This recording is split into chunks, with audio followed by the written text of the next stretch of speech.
Hi ಎಲ್ರಿಗೂ ನಮಸ್ತೆ. Welcome back to my YouTube channel. ಎಲ್ಲರೂ ಹೇಗಿದ್ದೀರಾ? ಐ ಹೋಪ್ ನೀವೆಲ್ಲ ಆರೋಗ್ಯವಾಗಿ ಆರಾಮಾಗಿದ್ದೀರಾ ಅಂತ ಅಂದ್ಕೊಂಡಿದ್ದೀನಿ. ನಾನು ಕೂಡ ಆರಾಮಾಗಿದ್ದೀನಿ.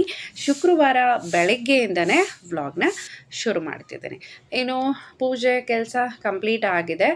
ಎಕ್ಸಾಮ್ ಹತ್ರ ಬಂತಲ್ವಾ, ವೈಶು ಕೂಡ ಬೆಳಗ್ಗೆ ಎದ್ದು ಸ್ವಲ್ಪ ಓದ್ತಿದ್ದಾಳೆ.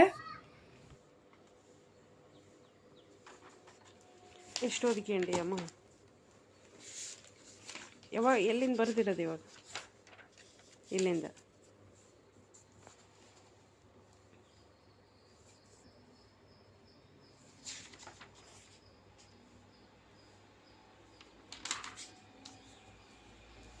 ಎಲ್ಲ ಟು ಟೈಮ್ ಬರ್ದೀಯಾ?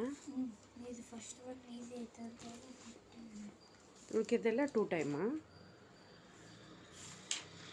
ಇನ್ನೇನು ಎಕ್ಸಾಮ್ ಹತ್ರ ಬಂತು. ಸೊ ಮಕ್ಕಳಿಗಿನ್ನ ಜಾಸ್ತಿ ನಮಗೆ ಭಯ ಆಗ್ತಾ ಇರುತ್ತೆ. ಅವರು ಓದ್ತೀವಿ ಬರಿತೀವಿ ಅನ್ನೋ ಕಾನ್ಫಿಡೆಂಟ್ ಅವ್ರಿಗಿರುತ್ತೆ. ಬಟ್ ಅದೇನೋ ಗೊತ್ತಿಲ್ಲ, ಎಕ್ಸಾಮ್ ಹತ್ರ ಬಂದಂಗೆಲ್ಲ ನಮಗೆ ಎಷ್ಟೊಂದು ಭಯ ಆಗ್ತಾ ಇರುತ್ತೆ. ಇನ್ನು ಹೇಳಿದ ತಕ್ಷಣ ಎದ್ದು ಒಂದು ಸ್ವಲ್ಪ ಹೊತ್ತು ಕೂತು ಓದ್ತಾಳೆ. ವೈಭವ್ ಹಂಗಲ್ಲ, ಡೆಡ್ ಅಪೋಸಿಟ್ ಅವನು. ಓದೋದು ಬರೆಯೋದು ಅಂದರೆ ಅಸಲ ಅವಳು ಬರೆಯೋದು ಓದೋದನ್ನಾದರೂ ಹಾಳು ಮಾಡಿಬಿಡ್ತಾನೆ, ನಂಗೆ ಅದು ಕೊಡು ಇದು ಕೊಡು ಅಂತ ಹೇಳಿ.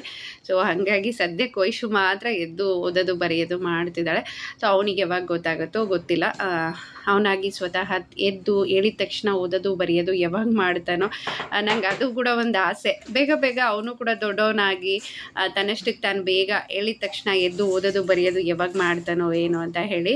ಯಾಕಂದರೆ ಒಂದೇ ಪೇಜ್ ಬರಿಬೇಕು, 2 ಪೇಜ್ ಬರಿಬೇಕು ಅನ್ನೋ ಮೈಂಡ್ ಸೆಟ್ಟಲ್ಲೇ ಇದ್ದಾನೆ ಅವನು. ಹಾಗಾಗಿ ಇನ್ನು ಬೆಳಗ್ಗೆ ಊಟಕ್ಕೆ ಹಾಗೆ ಮಕ್ಕಳ ಲಂಚ್ ಬಾಕ್ಸಿಗೋಸ್ಕರ ರೊಟ್ಟಿ, ಕ್ಯಾರೆಟ್ ಪಲ್ಯ ಹಾಗೆ ಹಾಗಲಕಾಯಿ ಪಲ್ಯನ ಮಾಡ್ಕೊಳ್ತಿದ್ದೀನಿ. ಸೊ ನನ್ನ ರೆಗ್ಯುಲರ್ ಮಾರ್ನಿಂಗ್ ರೊಟೀನ್ ಇದೇ ಇರುತ್ತೆ. ಖಂಡಿತ ನೋಡೋದಕ್ಕೆ ಬೇಜಾರಾಗ್ತಾ ಇದೆ, ಪದೇ ಪದೇ ಇದೇ ಥರ ವಿಡಿಯೋ ಇರುತ್ತೆ, ಬೋರ್ ಆಗುತ್ತೆ ಅಂದರೆ ಸ್ಕಿಪ್ ಮಾಡ್ಬೋದು. ಯಾಕಂದರೆ ನನ್ನ ರೆಗ್ಯುಲರ್ ರೊಟೀನ್ ಏನಿರುತ್ತೆ ನಾನು ಅದನ್ನೇ ನಿಮ್ಮ ಜೊತೆ ಶೇರ್ ಮಾಡ್ಕೊಳ್ಳೋದಕ್ಕೆ ಸಾಧ್ಯ ಆಗುತ್ತೆ. ಬೇರೆ ಅಂತೂ ಸದ್ಯಕ್ಕೆ ನಾನು ಏನೂ ಮಾಡಲ್ಲ. ಯಾವುದು ಆರೋಗ್ಯಕ್ಕೆ ಒಳ್ಳೆಯದು ಅದನ್ನು ಮಾತ್ರ ನಾನು ಫಾಲೋ ಮಾಡ್ತೀನಿ. ಸೊ ಹಾಗಾಗಿ ಇನ್ನು ನಿನ್ನೆ ನೈಟ್ ಅಂತೂ ಯಾವ ವೆಜಿಟೇಬಲ್ ಕಟ್ ಮಾಡ್ಕೊಂಡಿರಲಿಲ್ಲ, ಬರೀ ಶೇಂಗಾ ಬಿಡಿಸೋದ್ರಲ್ಲೇ ಟೈಮ್ ಆಗೋಗ್ಬಿಡ್ತು. ಸೊ ಹಾಗಾಗಿ ಇವಾಗ ಕ್ಯಾರೆಟು ಮತ್ತು ಹಾಗಲಕಾಯಿನ ಕಟ್ ಮಾಡ್ಕೊಳ್ತಿದ್ದೀನಿ. ಕ್ಯಾರೆಟ್ ಪಲ್ಯನ ಈ ಥರ ಕೂಡ ಮಾಡಿ ನೋಡಿ. ಮೊದಲು ನಾನು ಕಡಾಯಿಯಲ್ಲಿ ಕ್ಯಾರೆಟ್ನ ಕಟ್ ಮಾಡಿರೋದು ಹಾಕ್ಕೊಂಡು ಒಂದು ಸ್ವಲ್ಪ ಕರಿಬೇವು ಹಾಕಿ 1-2 ಸ್ಪೂನಷ್ಟು ಎಣ್ಣೆನ ಹಾಕ್ಕೊಂಡಿದ್ದೀನಿ. ಚೆನ್ನಾಗಿ ಫ್ರೈ ಆದಮೇಲೆ ಈರುಳ್ಳಿನ ಸೇರಿಸ್ಕೊಳ್ತಿದ್ದೀನಿ. ಇದು ಕೂಡ ಚೆನ್ನಾಗಿ ಫ್ರೈ ಆಗಬೇಕು. ಇವಾಗ ಸ್ವಲ್ಪ ಉಪ್ಪನ್ನು ಸೇರಿಸ್ಕೊಳ್ತಿದ್ದೀನಿ. 1-2 ನಿಮಿಷ ಲಿಡ್ನ ಕ್ಲೋಸ್ ಮಾಡಿಬಿಟ್ರೆ ತುಂಬ ಚೆನ್ನಾಗಿ ಬೆಂದೋಗಿರುತ್ತೆ. ಖಾರ ಶೇಂಗಾ ಪುಡಿಗೆ ಏನಿರುತ್ತಲ್ಲ ಅದನ್ನು ಸೇರಿಸ್ಕೊಂಡು ಸ್ವಲ್ಪ ಕಾಯಿ ತುರಿನ ಹಾಕ್ತಿದ್ದೀನಿ. ಟೇಸ್ಟ್ ತುಂಬ ಚೆನ್ನಾಗಿರುತ್ತೆ. ಸೊ ಎಲ್ಲ ಅಡುಗೆನೂ ಒಗ್ಗರಣೆ ಕೊಟ್ಟು ಮಾಡಬೇಕು ಅಂತ ಏನೂ ಇಲ್ಲ, ಈ ಥರ ಕೂಡ ಮಾಡಿ ನೋಡಿ, ಟೇಸ್ಟ್ ತುಂಬ ಚೆನ್ನಾಗಿ ಬರುತ್ತೆ, ಮಕ್ಳಿಗೂ ತುಂಬ ಇಷ್ಟ ಆಗುತ್ತೆ. ಕಡಿಮೆ ಎಣ್ಣೆ ಬಳಸಿ ಅಡುಗೆ ಮಾಡಿದಾಗ ಆ ರುಚಿ ಚೆನ್ನಾಗಿರುತ್ತೆ, ಹಾಗೆ ಆರೋಗ್ಯಕ್ಕೂ ತುಂಬ ಒಳ್ಳೆಯದು ಅಂತ ಹೇಳಿ. ಸೊ ಕೊಬ್ಬರಿ ಹಾಕಿರೋದ್ರಿಂದ ಇನ್ನೂ ಚೆನ್ನಾಗಿರುತ್ತೆ ಟೇಸ್ಟು. ಕ್ಯಾರೆಟ್ ಪಲ್ಯ ರೆಡಿ ಆಯಿತು. ಸೇಮ್ ಮೆಥಡಲ್ಲಿನೇ ನಾನು ಹಾಗಲಕಾಯಿ ಕೂಡ ಮಾಡ್ಕೊಳ್ತೀನಿ. ಇನ್ನು ಇತ್ತೀಚೆಗಂತೂ ವೆಜಿಟೇಬಲ್ನ ತಿನ್ನಬಾರ್ದು, ಸೋಷಿಯಲ್ ಮೀಡಿಯಾ ನೋಡಿಬಿಟ್ರಂತೂ ಭಯ ಆಗುತ್ತೆ, ಅದನ್ನು ತಿನ್ನಬಾರ್ದು ಇದನ್ನು ತಿನ್ನಬಾರ್ದು ಅಂತ ಹೇಳ್ತಾನೆ ಇದ್ದಾರೆ. ಸೊ ಆದಷ್ಟು ಮಕ್ಕಳಿಗೆ ಹಸಿ ತರಕಾರಿಗಳನ್ನು ನಾವು ಹಾಗೆ ಕೊಡ್ತೀವಲ್ಲ, ಅದ್ರ ಬದಲು ಏನಾದರೂ ಕಾಯಿಪಲ್ಯ ಮಾಡಿಕೊಡೋದೇ ಬೆಸ್ಟು ಅಂತ ಹೇಳಿ. ಸೊ ಭಯ ಆಗುತ್ತೆ ಕೊಡೋದಕ್ಕೆ ಕೂಡ. ಹಾಗಾಗಿ ಇನ್ನು ಮಕ್ಕಳಿಗೆ ಬಾಟಲೆಲ್ಲ ತುಂಬಿ ಎತ್ತಿಡ್ತಿದ್ದೀನಿ. ಹಾಗೆ ಹಸ್ಬೆಂಡ್ಗೆ ಒಂದು ಖರ್ಜೂರ, ಸ್ವಲ್ಪ ಮೆಂತೆ ಎಲ್ಲ ನೆನೆಸಿಟ್ಟಿದ್ದೆ. ಸೊ ಅವ್ರು ಬೇಡ ಅಂತಲೇ ಹೇಳ್ತಿರ್ತಾರೆ. ಆರೋಗ್ಯ ಅಂದಮೇಲೆ ಎಲ್ರದ್ದು ಚೆನ್ನಾಗಿರ್ಬೇಕಲ್ವ. ಸೊ ಹಾಗಾಗಿ ಒತ್ತಾಯವಾಗಿ ಆದರೂ ನಾನು ಅವ್ರಿಗೆ ಕೊಡ್ತೀನಿ. ಮೆಂತೆ ಸ್ವಲ್ಪ ಒಗ್ರಿರುತ್ತಲ್ಲ, ಅವ್ರಿಗೆ ಮೇ ಬಿ ಅದು ಇಷ್ಟ ಆಗಲ್ಲ, ಆದರೂ ಕೊಟ್ಟೆ. ಇನ್ನು ಸ್ವಲ್ಪ ಶೇಂಗಾ ಹಾಗೆ ಅದಕ್ಕೆ ಉಪ್ಪು, ನಿಂಬೆ ರಸ, ವೆಜಿಟೇಬಲ್ ಎಲ್ಲ ಏನೂ ಹಾಕಿರಲಿಲ್ಲ, ಕ್ಯಾರೆಟ್ ಪಲ್ಯ ಮಾಡ್ಕೊಂಡಿದ್ನಲ್ಲ, ಸೊ ಕ್ಲೀನಾಗಿತ್ತು ಅಂದರೆ ಇಷ್ಟಪಡ್ತಾರೆ ಅಂತ ಹೇಳಿ ಶೇಂಗಾನ ಆ ಥರ ಮಾಡಿದ್ದೀನಿ. ಸೊ ಹೇಳಿದ್ನಲ್ಲ, ಸೇಮ್ ಮೆಥಡಲ್ಲಿನೇ ನಾನು ಹಾಗಲಕಾಯಿ ಪಲ್ಯ ಕೂಡ ಮಾಡ್ಕೊಳ್ತೀನಿ. ಜಾಸ್ತಿ ಎಣ್ಣೆ ಹಾಕಲ್ಲ. ಎಷ್ಟೇ ಹಾಗಲಕಾಯಿ ಕಹಿ ಇದೆ ಅಂದರೂ ಕೂಡ ಅದನ್ನು ಊಟ ಮಾಡ್ತೀನಿ ಅನ್ನೋದ್ರ ಜೊತೆ, ರೊಟ್ಟಿ ಜೊತೆ. ಯಾಕಂದರೆ ಹಾಗಲಕಾಯಿ ಆರೋಗ್ಯಕ್ಕೆ ತುಂಬ ಒಳ್ಳೆಯದು. ನಮ್ಮ ತಲೆಯಲ್ಲಿ ಏನಿರಬೇಕು ಅಂದರೆ ಈ ವೆಜಿಟೇಬಲ್ಲು ಆರೋಗ್ಯಕ್ಕೆ ತುಂಬ ಒಳ್ಳೆಯದು. ಇದು ಬಾಯಿಗೆ ರುಚಿ ಆಗುತ್ತಾ, ನಮ್ಗೆ ಇಷ್ಟನಾ ಕಷ್ಟನಾ ಅನ್ನೋ ಮಾತಿಲ್ಲ. ಒಟ್ಟಿನಲ್ಲಿ ಇದು ಆರೋಗ್ಯಕ್ಕೆ ಒಳ್ಳೆಯದು. ಇದರಿಂದ ಸುಮಾರು ಹೆಲ್ತ್ ಬೆನಿಫಿಟ್ಸ್ ಇದೆ, ಅದನ್ನಷ್ಟೇ ನೋಡಿಕೊಂಡು ಊಟ ಮಾಡಬೇಕು.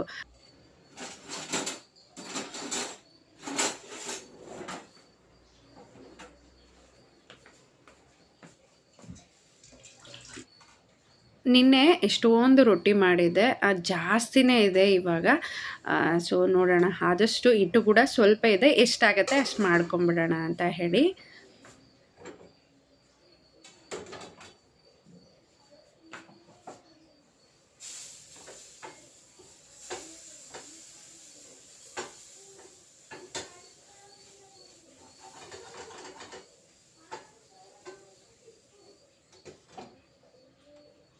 ನಾನು ಎಷ್ಟೇ ಬೇಗ ಅಡುಗೆ ಮಾಡಿದರೂ ಕೂಡ ಇವರು ತಿನ್ನೋದ್ರಲ್ಲಿ ಟೈಮ್ ಮಾಡ್ಕೊಂಬಿಟ್ಟು ಹೋಗೋವರೆಗೂ ಆ ಗಡಿಬಿಡಿ ನಡೀತಾನೆ ಇರುತ್ತೆ.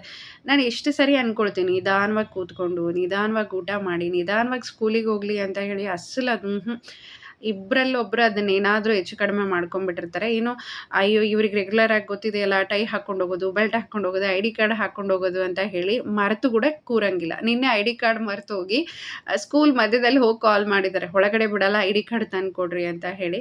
ಅವ್ರಿಗೆಲ್ಲ ಗೊತ್ತಾಗ್ಬಿಟ್ಟಿದೆ, ಎ ಟು ಝೆಡ್ ನಮ್ಮ ಅಮ್ಮನೇ ಮಾಡ್ತಾರೆ, ಅವರೇ ಮಾಡಬೇಕು ಅನ್ನೋಂಗೆ ಫಿಕ್ಸ್ ಆಗೋಗ್ಬಿಟ್ಟಿದ್ದಾರೆ ಅವರು. ಸೊ ಅವ್ರಿಗೆ ಅದೆಲ್ಲ ಯಾವಾಗ ಆ ರೆಸ್ಪಾನ್ಸಿಬಲ್ ಬರುತ್ತೋ ಗೊತ್ತಿಲ್ಲ. ಹಾಗಾಗಿ ಅವ್ರು ಹೋಗೋವರೆಗೂ ಪ್ರತಿಯೊಂದನ್ನ ಕೇಳ್ಬಿಟ್ಟು ಪ್ರತಿಯೊಂದು ಅವ್ರ ಕೆಲಸನ ಮಾಡಿ ಅವನ್ನ ಕಳಿಸಿದ್ದೀನಿ. ಹಾಗೆ ನಾನಿಲ್ಲಿ ಹಸ್ಬೆಂಡ್ಗೆ ಪ್ಲೇಟ್ನ ಹಚ್ಕೊಡ್ತಿದ್ದೀನಿ. ನೋಡೋದಕ್ಕೆ ಸ್ವಲ್ಪ ಡ್ರೈ ಅಂತಲೇ ಅನಿಸುತ್ತೆ, ಬಟ್ ರೊಟ್ಟಿಗೆ ಚಪಾತಿಗೆ ಒಳ್ಳೆ ಕಾಂಬಿನೇಷನ್. ಖಂಡಿತ ಟ್ರೈ ಮಾಡಿ. ಈ ಬೆಳಗ್ಗೆ ಈ ರೊಟ್ಟಿನ ಏನಿದೆಯಲ್ಲ, ಇದು ಸ್ವಲ್ಪ ಕಷ್ಟ ಅಂತ ಅನ್ನಿಸ್ಬೋದು, ಬಟ್ ನೆಮ್ಮದಿ, ಖುಷಿ, ಆರೋಗ್ಯ ಇದೆಲ್ಲ ತಂದುಕೊಡುತ್ತೆ. ಹಾಗಾಗಿ ಸ್ಟ್ರಾಂಗಾಗಿ ನಾವು ಒಂದು ಸರಿ ಫಿಕ್ಸ್ ಆಗಿಬಿಟ್ರೆ ಖಂಡಿತ ಈ ರೊಟ್ಟಿನ ನಾವು ಮಾಡ್ಕೊಂಡು ಹೋಗ್ಬೋದು. ಈ ಊಟದ ಮಹತ್ವ ಹೆಂಗಿದೆ ಅಂದರೆ, ಇವಾಗ ನಾವೇನಾದರೂ ಟಿಫನ್ ಐಟಮ್ ತಿಂದಿದ್ದೀವಿ ಅಂದರೆ 12:30 1 ಗಂಟೆ ಆಗಿದೆ ಅಂದರೆ ಹೊಟ್ಟೆ ಕರೆಯೋದಕ್ಕೆ ಸ್ಟಾರ್ಟ್ ಆಗುತ್ತೆ, ಯಾವಾಗಾದರೂ ಹೋಗಿ ಊಟ ಮಾಡಿದೆವು ಅಂತ ಹೇಳಿ. ಬಟ್ ರೊಟ್ಟಿ ಪಲ್ಯ ತಿಂದಾಗ, ಎರಡೇ ರೊಟ್ಟಿ ವೆಜಿಟೇಬಲ್ ತಿಂದಾಗ 3 ಗಂಟೆ 4 ಗಂಟೆ ಆದರೂ ಕೂಡ ನಮ್ಗೆ ಹಶ್ವು ಅಂತ ಅನಿಸಲ್ಲ. ಪದೇ ಪದೇ ಏನಾದರೂ ತಿನ್ನಬೇಕು ಅನ್ನೋದು ಕೂಡ ನಮ್ಮ ತಲೆಯಲ್ಲಿ ಬರಲ್ಲ. ಇವಾಗ ಈ ಟಿಫನ್ ಐಟಮ್ ತಿಂದಿದ್ದೀವಿ ಅಂದರೆ ಮಧ್ಯ ಮಧ್ಯದಲ್ಲಿ ಏನಾದರೂ ತಿನ್ನಬೇಕಂತ ಕೂಡ ಅನ್ನಿಸ್ತಾ ಇರುತ್ತೆ. ಸೊ ಹಾಗಾಗಿ ಕೆಲವೊಂದು ಊಟಗಳ ಮಹತ್ವ ಏನಿದೆಯಲ್ಲ, ಅದನ್ನು ತಿಳ್ಕೊಂಡು ಅದನ್ನು ಫಾಲೋ ಮಾಡಿಬಿಟ್ರೆ ಸುಮಾರು ನಮ್ಮ ಲೈಫಲ್ಲಿ ವ್ಯತ್ಯಾಸಗಳನ್ನು ನಾವು ನೋಡ್ಬೋದು. ಸೊ ಖಂಡಿತ ಒಂದು ಸರಿ ಫಿಕ್ಸ್ ಆಗಿಬಿಟ್ರೆ ಇದನ್ನೇ ಮಾಡಬೇಕು, ಇಂಥದ್ದನ್ನೇ ತಿನ್ನಬೇಕು ಅಂತ ನಾವು ಡಿಸೈಡ್ ಮಾಡಿಕೊಂಡು ಅದನ್ನು ಫಾಲೋ ಮಾಡ್ತಾ ಹೋಗ್ಬಿಟ್ರೆ ನೆಮ್ಮದಿ, ಖುಷಿ, ಆರೋಗ್ಯ ತನ್ನಷ್ಟಕ್ಕೆ ತಾನೇ ಬರುತ್ತೆ ಅನ್ನೋದು ನನ್ನ ಅಭಿಪ್ರಾಯ. ಇನ್ನು ಸ್ವಲ್ಪ ಫ್ರಿಡ್ಜ್ ಮ್ಯಾಗ್ನೆಟಿಕ್ ನೀರು ಇರಲಿಲ್ಲ, ಅಲ್ಲಿ ನೀರು ಹಾಕ್ಬಿಟ್ಟು ಈ ಕಡೆ ಬೆಡ್ರೂಮಲ್ಲಿರುವಂಥ ಮನಿ ಪ್ಲ್ಯಾಂಟ್ಗೂ ನೀರನ್ನು ಹಾಕ್ಕೊಳ್ತಿದ್ದೀನಿ. ಹಾಗೆ ಮಧ್ಯಾಹ್ನ ಊಟಕ್ಕೆ ಸ್ವಲ್ಪ ಚಿತ್ರಾನ್ನ ಮಾಡ್ಕೊಳ್ಳೋಣ ಅಂತ ಹೇಳಿ ಆಲ್ರೆಡಿ 2-3 ದಿನ ಆಗೋಯ್ತೇನೋ ರೈಸ್ ಮಾಡ್ದೇನೆ. ಸೊ ಮಧ್ಯಾಹ್ನ ಏನು ಮಾಡ್ಕೊಳ್ಳೋದಕ್ಕೆ ಕೂಡ ಮನಸ್ಸಿರಲಿಲ್ಲ, ಯಾಕಂದರೆ ಈ ಪುಡಿಗಳೆಲ್ಲ ರೆಡಿ ಮಾಡ್ಕೋಬೇಕಿತ್ತು. ಬೇಗ ಆಗೋ ಥರ ಚಿತ್ರಾನ್ನ ಮಾಡ್ಕೊಂಬಿಡೋಣ ಅಂತ ಹೇಳಿ. ಚಿತ್ರಾನ್ನ ಅಂದರೆ ಈ ಅವಲಕ್ಕಿ ಒಗ್ಗರಣೆ, ಉಪ್ಪಿಟ್ಟಲ್ಲ, ಒಗ್ಗರಣೆ, ಅವಲಕ್ಕಿ ಒಗ್ಗರಣೆ ಇವೆರಡು ಹೆಂಗೆ ಮಾಡ್ತೀವೋ ಸೇಮ್ ಅದೇ ಥರನೇ ಇಷ್ಟ ಆಗುತ್ತೆ ಚಿತ್ರಾನ್ನ ಅಂದರೆ. ಈ ಲೆಮನ್ ಹಿಂಡಿ ಆಮೇಲೆ ಬರೀ ಬೆಳ್ಳುಳ್ಳಿ ಶೇಂಗಾ ಹಾಕಿ ಮಾಡೋದ್ರಿಂದ ಅಷ್ಟೊಂದೆಲ್ಲ ಹಸ್ಬೆಂಡ್ಗೆ ಇಷ್ಟ ಆಗೋಲ್ಲ. ಸೊ ಅವ್ರಿಗೆ ಹೆಂಗೆ ಇಷ್ಟನೋ ಹಂಗೆ ಮಾಡ್ಕೊಳ್ಳೋಣ ಅಂತ ಹೇಳಿ ಶೇಂಗಾನ ಹುರ್ಕೊಂಡಿದ್ದೀನಿ, ಸ್ವಲ್ಪ ಗುರೆಳು ಕೂಡ ಹುರ್ಕೊಳ್ತಿದ್ದೀನಿ.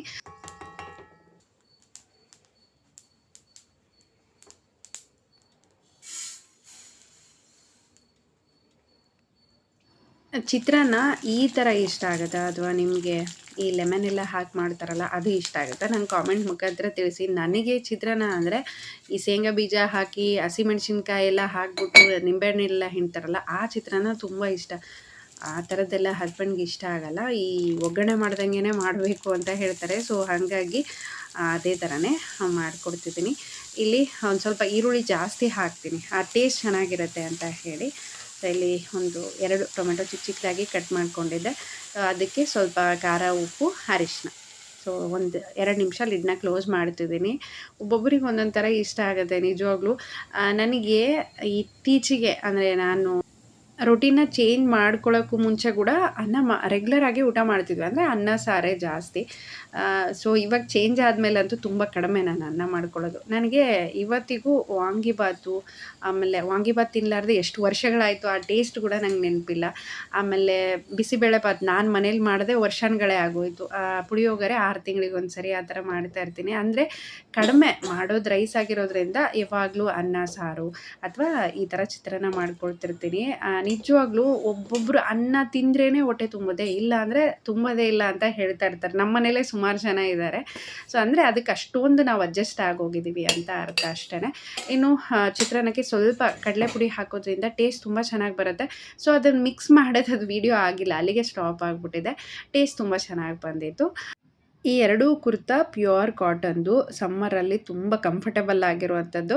ಸೊ ಖಂಡಿತ ನಿಮಗೇನಾದರೂ ಇಷ್ಟ ಆದರೆ ನಂಗೆ ಲಿಂಕ್ ಅಂತ ಕಾಮೆಂಟ್ ಹಾಕಿ ನಾನು ಶೇರ್ ಮಾಡ್ತೀನಿ. ಕಲರ್ ಕಾಂಬಿನೇಷನ್ ಆಯಿತು, ಬಟ್ಟೆ ಆಯಿತು, ತುಂಬಾ ಚೆನ್ನಾಗಿದೆ. ಎರಡಕ್ಕೂ ವಿ ನೆಕ್ಕೇ ಇದೆ.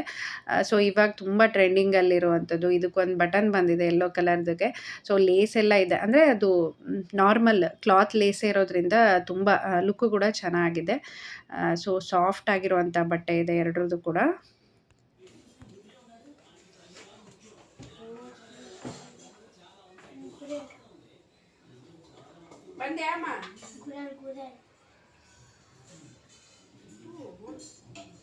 ವೈಶು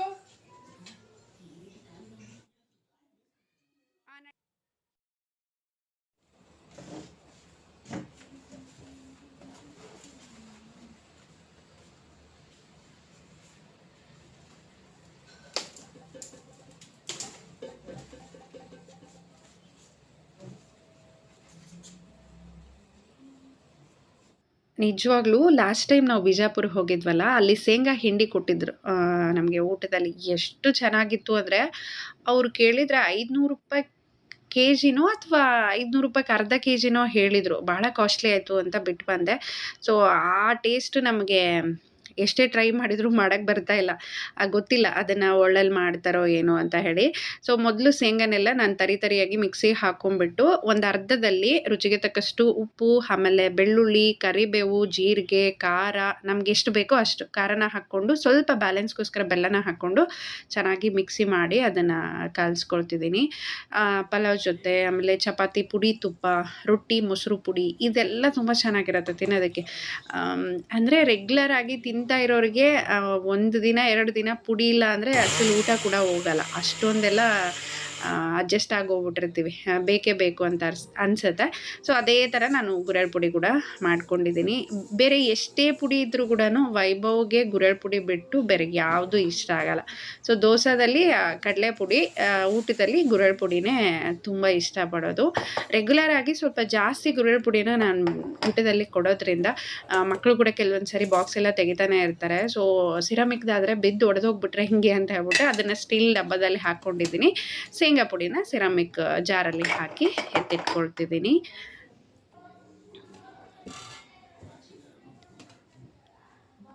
ಶನಿವಾರದ ಮಧ್ಯಾಹ್ನ ಸ್ಪೆಷಲ್ ಊಟಕ್ಕೆ ಕೋಕೋನಟ್ ರೈಸ್ನ ಮಾಡೋದಕ್ಕೆ 1-2 ಸ್ಪೂನಷ್ಟು ಎಣ್ಣೆ, 1 ಸ್ಪೂನಷ್ಟು ತುಪ್ಪ, 1-2 ಪಲಾವ್ ಎಲೆ, 2 ಯಾಲಕ್ಕಿ, 2 ಲವಂಗ, 1-2 ಮೆಣಸಿನ್ಕಾಯಿನ ಹಾಕ್ಕೊಂಡು ಚೆನ್ನಾಗಿ ಫ್ರೈ ಮಾಡಿದ ಮೇಲೆ ಆಮೇಲೆ ಈರುಳ್ಳಿನ ಹಾಕ್ಕೊಂಡಿದ್ದೀನಿ. ಅದು ಚೆನ್ನಾಗಿ ಫ್ರೈ ಆದಮೇಲೆ ಒಂದು 10 ಗೋಡಂಬಿನ ಸೇರಿಸ್ಕೊಳ್ತಿದ್ದೀನಿ. ಇದು ಸ್ವಲ್ಪ ಫ್ರೈ ಆದ ತಕ್ಷಣ 1 ಗ್ಲಾಸಷ್ಟು ನಾನು ತೆಂಗಿನ ಹಾಲನ್ನು ಮಾಡಿಟ್ಕೊಂಡಿದ್ದೆ, ಅದನ್ನು ಹಾಕ್ಕೊಳ್ತಿದ್ದೀನಿ. ಮತ್ತು 1 ಗ್ಲಾಸಷ್ಟು ನಾರ್ಮಲ್ ನೀರನ್ನು ಸೇರಿಸ್ಕೊಳ್ತಿದ್ದೀನಿ. ಚೆನ್ನಾಗಿ ಕುದಿಯೋ ಟೈಮಲ್ಲಿ 1 ಗ್ಲಾಸ್ ಹಾಕಿನ ಒಂದು ಅರ್ಧ ಗಂಟೆ ಮುಂಚೆ ನೆನೆ ಹಾಕಿದ್ದೆ. ಸೊ ಅದನ್ನು ಹಾಕಿ ನಾನು 1-2 ಸರಿ ಚೆನ್ನಾಗಿ ಕಲಿಸ್ಕೊಂಡು ನಾನಿಲ್ಲಿ ಲಿಡ್ನ ಕ್ಲೋಸ್ ಮಾಡ್ತಿದ್ದೀನಿ. ಟೇಸ್ಟು ತುಂಬ ಚೆನ್ನಾಗಿರುತ್ತೆ, ಆರೋಗ್ಯಕ್ಕೂ ತುಂಬ ಒಳ್ಳೆಯದು. ಖಂಡಿತ ಒಂದು ಸಲ ಟ್ರೈ ಮಾಡಿ ನೋಡಿ. ಸೊ ಅನ್ನ ಇನ್ನೇನು ಕುದಿಯುತ್ತಲ್ಲ ಆ ಟೈಮಲ್ಲಿ ಉಪ್ಪನ್ನು ಸೇರಿಸ್ಕೊಳ್ತೀನಿ. ಮುಂಚಿತವಾಗಿಯೇ ಉಪ್ಪಾಕ್ಬಿಟ್ರೆ ಆ ತೆಂಗಿನ ಹಾಲೆಲ್ಲ ಒಂಥರ ಮೊಸರು ಥರ ಒಡೆದು ಹೋಗುತ್ತೆ. ಸೊ ಹಾಗಾಗಿ ನಾನು ಇನ್ನೇನು ಅನ್ನ ಕುದಿಯೋ ಟೈಮಲ್ಲಿ ಉಪ್ಪನ್ನು ಸೇರಿಸ್ಕೊಳ್ಳೋದು ತುಂಬ ಒಳ್ಳೆಯದು ಅಂತ ಹೇಳಿ. ಇದಕ್ಕೆ ಈ ಮೊಸರು ರಾಯ್ತ ಎಲ್ಲ ಏನು ಮಾಡ್ಕೊಳ್ತೀವೋ, ಕ್ಯಾರೆಟ್ ಹಾಕಿ, ಕುಕುಂಬರು ಅಥವಾ ಬೀಟ್ರೂಟ್ದು, ಅದು ಕೂಡ ತುಂಬ ಚೆನ್ನಾಗಿರುತ್ತೆ. ಬಟ್ ನಾನು ವಾರದಲ್ಲಿ 1-2 ದಿನ ಮನೇಲಿ ಇರ್ತಾರೆ ಮಕ್ಕಳು. ಸೊ ಅವ್ರಿಗೆ ಏನು ಇಷ್ಟ ಆಗುತ್ತೆ, ಏನು ಮಾಡಿದರೆ ಇಷ್ಟಪಟ್ಟು ತಿಂತಾರೆ. ರೆಗ್ಯುಲರಾಗಿ ಮಾರ್ನಿಂಗ್ ಟೈಮಲ್ಲಿ ನಾವೇನೇ ಕೊಟ್ಟರು ಪಾಪ ತಿಂದು ಬಂದಿರ್ತಾರೆ. ಮಧ್ಯಾಹ್ನ ಬಾಕ್ಸಿಗೆ ಕೂಡ ಖಾಲಿ ಮಾಡ್ಕೊಂಬಂದಿರ್ತಾರಲ್ವ. ಸೊ ಅದನ್ನು ತಲೆಯಲ್ಲಿ ಇಟ್ಕೊಂಡು ಅವ್ರಿಗೆ ಇಷ್ಟ ಆಗೋ ಥರನೇ ಮಾಡಿಕೊಡ್ತಾ ಇರ್ತೀನಿ. ವೆಜಿಟೇಬಲ್ ಹಾಕಿರೋ ಸಾಂಬಾರು ಅಂದರೆ ಇಷ್ಟ ಆಗುತ್ತೆ ಮಕ್ಕಳಿಗೆ. ಸೊ ಹಾಗಾಗಿ ನಾನು ವೆಜಿಟೇಬಲ್ ಸಾಂಬಾರನ್ನ ಮಾಡ್ಕೊಳ್ತಿದ್ದೀನಿ. ನೋಡಿ ಚೆನ್ನಾಗಿ ಕುದೀತಾ ಇದೆ. ಇವಾಗ ಉಪ್ಪನ್ನು ಸೇರಿಸ್ಕೊಂಡು ಚೆನ್ನಾಗಿ 1-2 ಸರಿ ಕಲಸಿ ಲೋ ಫ್ಲೇಮಲ್ಲಿ ಲಿಡ್ನ ಕ್ಲೋಸ್ ಮಾಡಿಬಿಟ್ರೆ ಅನ್ನ ರೆಡಿಯಾಗಿ ಹೋಗುತ್ತೆ. ಈ ಕಡೆ ವೆಜಿಟೇಬಲ್ ಸಾಂಬಾರು ಕೂಡ ಮಾಡ್ಕೊಳ್ತಿದ್ದೀನಿ. ಆದಷ್ಟು ಏನೇ ಅಡುಗೆ ಮಾಡಿದರೂ ಕೂಡ ಅದರಲ್ಲಿ ಕಲ್ಲುಪ್ಪನ್ನು ಬಳಸಿ, ತುಂಬ ಒಳ್ಳೆಯದು. ನೋಡಿ ಪರ್ಫೆಕ್ಟ್ ಆಗಿರುವಂಥ ವೆಜಿಟೇಬಲ್ ಸಾಂಬಾರು, ಒಳ್ಳೆ ಕಾಂಬಿನೇಷನ್ ಅಂತಲೇ ಹೇಳ್ಬೋದು. ಖಂಡಿತ ಒಂದು ಸಲ ಟ್ರೈ ಮಾಡಿ ನೋಡಿ.